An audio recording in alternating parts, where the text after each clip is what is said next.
Europe 1. Figure libre avec d'abord l'international Vincent Hervouet et les tribulations de touristes en Espagne et de journalistes en Turquie. Oui, Doğan Akınlı est un vacancier qui s'attarde en Espagne. Vous me direz, la chance! Pas du tout. Celui-là veut rentrer chez lui en Allemagne, où il vit depuis 40 ans, mais la police l'a arrêté à la porte de son hôtel, ramené à Madrid en panier à salade, et il est tenu d'y rester en attendant qu'un juge décide de l'extrader ou non en Turquie. Car Doğan Akınlı est allemand, mais il est turc aussi, et c'est un mauvais turc. Il a écrit des livres sur le génocide arménien, ce qui relève de la trahison, et il en a fait d'autres sur le droit des Kurdes, ce qui relève du terrorisme. C'est donc au nom de la lutte antiterroriste qu'Ankara le réclame. Dilemme sous le bicorne en carton bouilli de la Guardia Civile qui compare le sexagénaire qui ne ressemble pas à un poseur de bombes et le mandat d'arrêt émis par Interpol. Surtout qu'il y a aussi le cas de Hamza Yalçin. La police des frontières l'accueillit à l'aéroport de Barcelone, début août.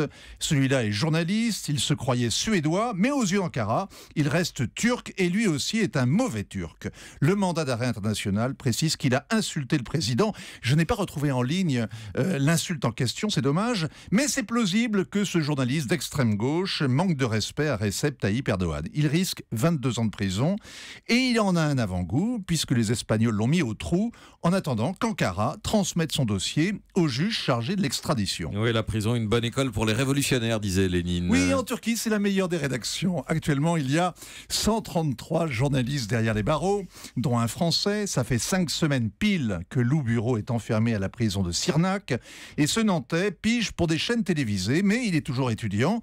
Et il lui reste en effet des choses à apprendre, notamment qu'il ne faut pas faire de selfie avec des peshmerga, les rebelles kurdes. Il doit aussi savoir qu'une carte de presse n'a jamais été un sauf-conduit, sauf peut-être à l'Élysée. Alors Emmanuel Macron a téléphoné à plusieurs reprises au président Erdogan pour le faire libérer. En vain, il en parle dans son interview au Point. Cela prouve que la scène internationale n'est pas trop cool. Oui, c'est ce qu'il a dit, pas trop cool. Et Lou Bureau, comme les autres, c'est vrai, est une sorte d'otage. Otage des Turcs qui ne connaissent que le rapport de force et veulent imposer le silence aux Européens.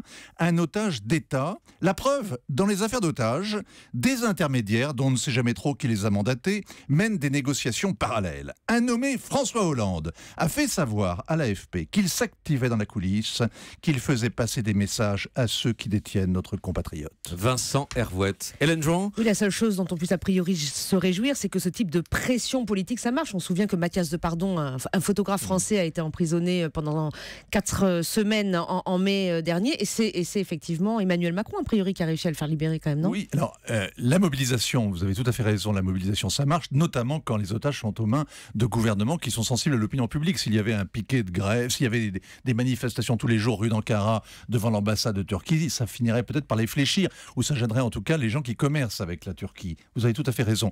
Dans le cas de Mathias Depardon, il vivait en Turquie, il était journaliste là-bas depuis des années, il a été expulsé, et c'est une voix en moins. Ce que veulent faire les Turcs, c'est réellement réduire au silence tous les opposants, et ils instrumentalisent Interpol, ce qui pose quand même un véritable problème. Par l'intimidation, évidemment. Europe 1.